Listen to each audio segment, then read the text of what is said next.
Halo? Oke, kali ini kita punya bahan diskusi yang unik banget nih buat Anda. Sumber-sumber yang Anda kasih, ini menyoroti fenomena yang lagi viral banget di Indonesia. Soal pengibaran bendera, tapi bukan cuma merah putih. Oh iya? Bendera apa tuh? Itu loh, bendera hitam tengkorak yang pakai topi jerami. Dari anime One Piece. Wah, menarik. Apalagi nih momennya dekat 17 Agustus ya. Nah, itu dia. Agak kaget juga ya, lihat bendera itu berkibar, kadang malah di samping merah putih. Jadi, misi kita hari ini, kita mau coba, bongkar bareng fenomena ini. Kita lihat dari berbagai sumber ya. Ada artikel berita dari Suara, Bisnis, Kompas, Detik. Oke. Terus ada opini di Kompasiana, potongan diskusi di TikTok, info komunitas dari Detik Hot juga. Jadi lumayan lengkap lah ya. Sip, sip. Kenapa sih bendera Jolly Roger-nya kru topi jerami ini bisa sampai muncul di rumah-rumah, di truk, bahkan jadi foto profil?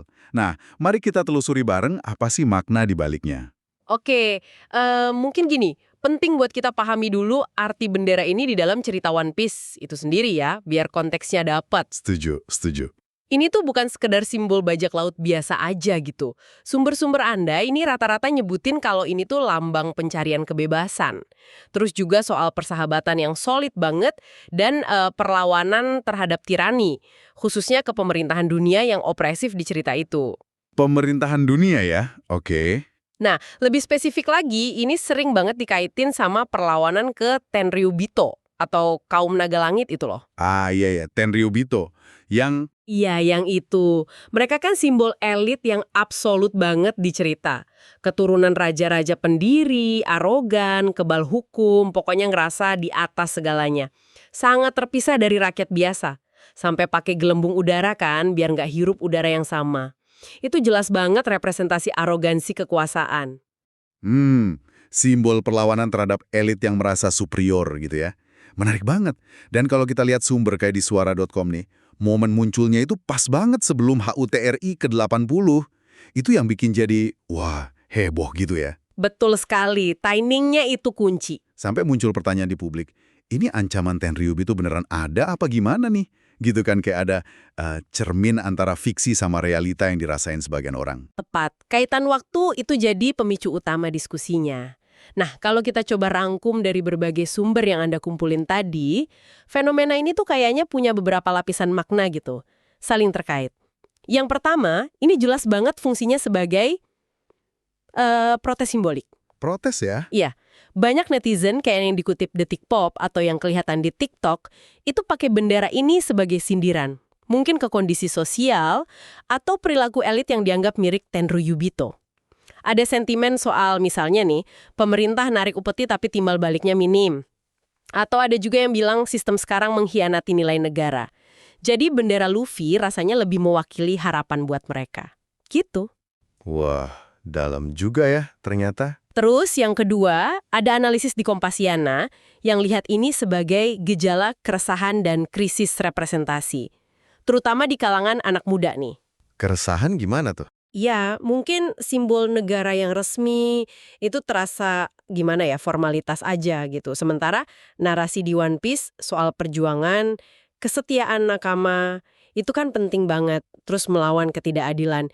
Itu rasanya lebih relevan, lebih kena di hati mereka. Nilai-nilainya terasa lebih hidup gitu. Oke, jadi ada lapisan kritik sosial, terus ada juga semacam pencarian makna atau representasi diri gitu ya. Tapi ada lapisan ketiga juga kan, soal komunitas penggemarnya sendiri. Nah, betul banget. Kita nggak bisa lupain elemen ekspresi fandom dan solidaritas komunitas. Kan seperti dicatat di TikTok juga, komunitas One Piece Indonesia, Copy Pirates, itu gede banget dan aktif. Ratusan ribu anggotanya. Wow, banyak ya? Iya, jadi buat para nakama ini, bendera Jolly Roger itu ya identitas bareng. Cara nunjukin cinta ke ceritanya sekaligus solidaritas sesama penggemar. Ini bukan cuma soal protes aja, tapi juga perayaan komunitas mereka. Jadi gabungan ketiga lapisan inilah, kritik, keresahan, dan fandom, yang bikin fenomena ini jadi kuat dan viral banget.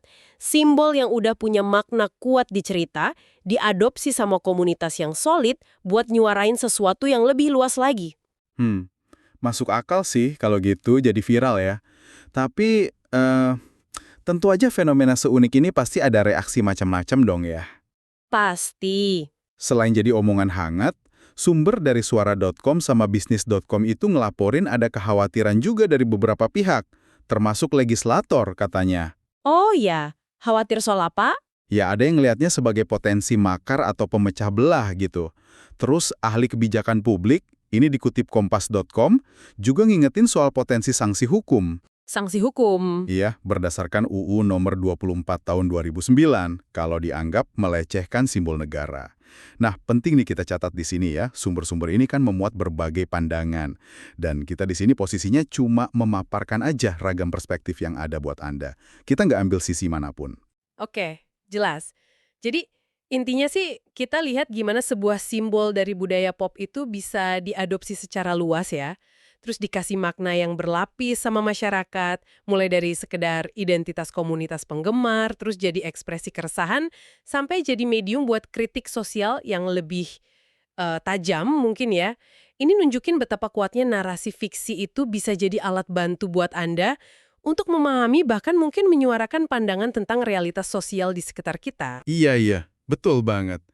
Nah, sebagai penutup nih, mungkin ada satu pemikiran yang bisa Anda bawa pulang yang muncul dari semua sumber tadi. Kalau sampai bendera dari cerita fiksi tentang bajak laut yang nyari kebebasan, itu terasa lebih mewakili harapan atau keresahan sebagian orang dibanding simbol negara yang resmi. Pertanyaan menarik apa ya yang muncul soal hubungan antara warga negara dengan narasi kebangsaan yang dibangun saat ini? Sesuatu untuk direnungkan mungkin ya.